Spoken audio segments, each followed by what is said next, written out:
pa sila. Eto na po, medyo maganda-ganda po itong tatalakayin natin. Kanina po, ewan ko, nabalitaan nyo na to, kanina pa nabalita to, nasusunog po ang Senado. Nasusunog po ang Senado. Ha? Grabe. Grabe na po nangyayari ngayon. Kita nyo? Kita nyo nangyayari? Sino nakapanood nito na nasusunog yung Senado kanina? Meron po ba nakapanood dyan? Nasusunog ang Senado? Press 1.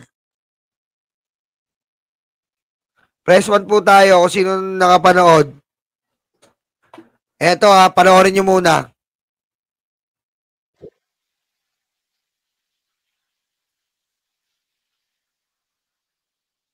Yan po.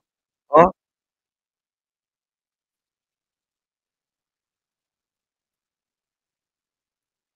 Ayan o, tulo-tulo pa.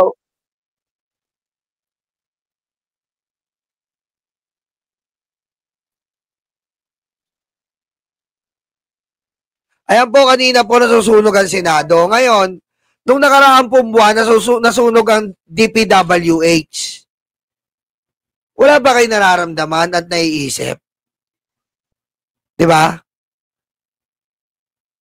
Grabe, no? Ito po ay pananabutahe. Takot na po. Sino ba dapat pagnintangan dito? Sino pa ba mga Duterte Black? Alam nga naman pinasunog ni Tito Soto yan. Hindi naman tayong tanga dito. Alam nga naman pinasunog ni Tito Soto yan. Sa tingin niyo pinasunog ni Tito Soto yan? Sige nga. Oh. Oh. Kasi nga po, akala nila na pag sinunog na, tapos na kagad ang mga ebidensya, wala na. Ganun talaga kabobo itong mga Duterte Black eh. Diba? Hindi ko sila pinagbibintangan, parang ganun na rin. Kasi nga, sino ba gagawa niyan? Sige nga, sabihan nyo ako, sino po ba gagawa? Sino ba sangkot dyan? Sino ba sangkot? Oh. Akala nila, pag nasunog yung Senado, tapos na yung ebidensya, wala na. Alam na ng tao, kahit sunugin nyo yung DPWH nung nakaraan, kahit sunugin nyo yung Senado, ano ba naman mga nag-isip na magsusunog na yan? Apakabobo nyo? Ha? Apakabobo lang gumawa niyan. Kita mo? Oh. Yan po ang epekto ni BBM. Desperado na kayo. Oh. Desperado na kayo. Tama. Si Green Day. Paperless na ngayon. Naka-email na ang mga pinagnanakaw nyo. Ha? At saka kahit sunugin yung Senado, naki-presidente ng mga pangalan nyo. Ha? Dumadaan na lang si BBM sa proseso. Hindi lang kayo pinapangalanan ng Pangulo kasi nga bawal pa. Dahil pinapalganan niya yung due process. Pero kung sa totoo lang, na ang mga pangalan nyo ay nasa Pangulong Bongbong Marcos na. Hindi katulad si Pangulong Bongbong Marcos na ipapahiya kayo. Anong sabi ng Presidente? Let the due process roll. O padaanin kayo sa due process. Pero alam na ng Presidente kung sino-sino kayo. Kaya nga ginawa niya isumbong sa Pangulo eh. Kaso hindi niya pwede kayong i-pinpoint. Dahil baka kung ano pa ang ibalik sa kanya. Baka sabihin na pinag-iinitan, political motivated, hinahayaan niyang gumulong ang proseso. Hindi ba kayo nahalata na sunog DPWH sa Quezon City tapos sunog ang Senado? Hindi kayo makakalusot kahit sunugin nyo pa yan o nag-abo ang Senado. Paperless na ngayon. Ang database nyo, nasaan? Nasa mga computer, nandun na sa cloud.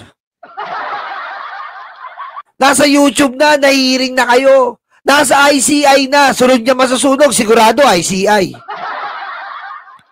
Diba? Sunod niya, ICI susunugin yan. ICI naman susunugin nila. Diba?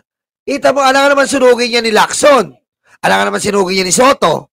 Alam nga naman sunugin niya ni Risa Ontiveros. Alam nga naman sunugin niya ni Wing Gatchalian.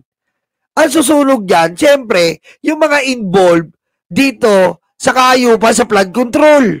At alam naman natin kung sino-sino ang mga yan. Kasi natatakot na po sila na malapit na ang katapusan. Hinahabol nila almost 15 days na lang ang binitawan ng Pangulo. Almost 15 days na lang. Natataranta na po sila kung paano nila mabubura sa isipan ng tao kung paano sila nagnakaw. Pero kung ako sa inyo, wala na to. Wala nang magbubura. Wala nang maitatago. Wala nang maisusunog. Dahil sa totoo lang, in literal na usapan, sunog na kayo. Ha? Sunog na kayo. Kilala na ng Pangulo. Ha? Hindi porkit nandiyan ICI. May sariling investigasyon ng Pangulo. May sarili siyang opinion. May sarili siyang hatol. May sarili siyang pag-iimbestiga. Alam na ng Pangulo yan. Kaso, ayaw niyang pangunahan ng ICI. Ayaw niyang pangunahan ng Ombudsman. Ayaw niyang pangunahan si DPWH Secretary. Ayaw niyang pangunahan yan. Tinitingnan niya lang. Nagmamasid-masid lang siya. Oh. Alam na ng Pangulo. Kayo, lalo niyong pinapalala ang sitwasyon niyo. Hindi ba obvious to? Nakaraan lang DPWH? Grabe, desperado, no? Kala ko sa pelikula lang mapapanood to. Kala ko, alam mo yung sa Mission Impossible, di ba? Pag pinasok ni Tom Cruise, anong gagawin? Papasunog niya dun sa babae niyang dala-dala. You clean the evidence. Sinusunog nila, bago nila, binobomba nila, di ba? This evidence will self-destruct in 3 minutes. 5. Di ba, ganon? Si Tom Cruise. Ay, sira yung ebidensya, yung shades. Oh. Kala ko sa Mission Impossible lang mangyayari to. Dito rin pala mangyayari. Ang lupit. Grabe ka desperado. Bilib ako. Bilib po ako. Akala nila malilin lang pa nila yung tao. Diba? Yung ginagawa nyo, ano to eh. Old politics to kung saan sinisira, nanununog, ganyan. Ayan mga old politics, hindi na ngayon. May social media na po ngayon. Hindi nyo matatapos to ng ganyan-ganyan lang. Hindi po. May social media na ngayon. High-tech na ngayon. Kung nasunog nyo man yan, may kopya sila, na-picturean na nila ng camera yan, na-email na nila yan, nasa YouTube na yan, nasa Google na yan, nasa Google Drive na yan, nasa mga USB na yan. Wala na, old politics, wala na yun.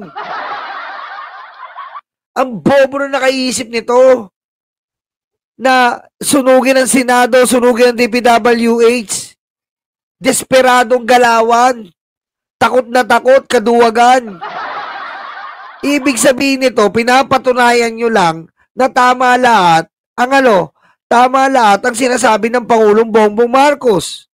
Dahil nakikita natin ngayon, ang mga tao na involved dito ay tila hilong-hilo na kung paano nila maililigtas ang kanilang sarili. Oh. Di ba? Oh. Kaya wag po tayo magtaka kung susunod nito ang masunog ay ICI. Di ba? ICI naman po, sunod na masusunog dito. Tingnan nyo. Ano yung mangyayari dyan? ICI naman po, sunod na masusunog dito. Kasi gagawin lahat ng paraan yan eh. Kung yung kung yung disgaya nga gusto nilang i-absuelto eh. Di ba? Pinipilit nila yung disgaya i-absuelto. Kung hindi pa maaagaw yung Senate presidency, kung hindi pa maaagaw yung Blue Ribbon Committee, absuelto ang disgaya. Walang pananagutan, hindi makakapagsole sa taong bayan. Pero buti na lang po naagaw. Oh.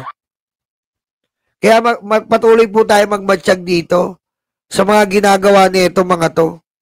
Na sila po ay takot na, naiiina sa mga pantalon, hindi na makatulog sa gabi, nag-iisip kung anong gagawin nila, magbabaon ba sila ng petroleum jelly sa selda, lalo-lalo na si Jinggoy.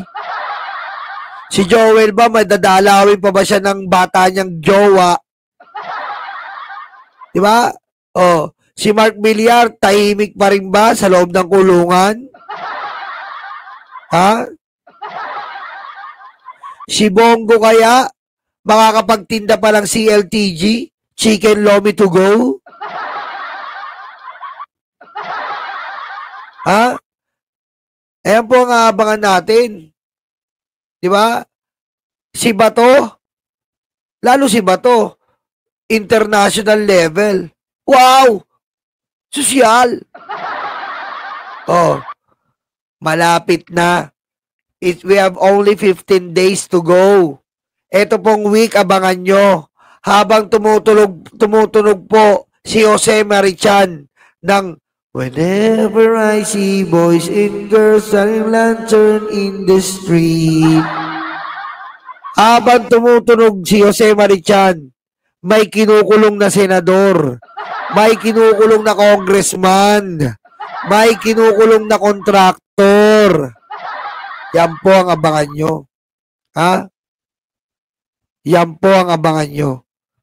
Wala pong iba ang gumawa niyan, President Bongbong Marcos, na kahit anong pilit wasakin nila, hindi nila makaya-kaya. Dahil ang Pangulo po ay ginagawa lahat to para sa atin. Okay? Love the way you sing, Yolo. Ayan na naman tayo, Doris eh. Feeling ko, single na naman ako, Chaycher. Akala ko, singer ka na naman ako eh. Ayan na naman ta. Feeling ko, singer na naman ako eh. Oh. Diba? Okay? O, yan po ha. Baka may tanong po kayo dyan.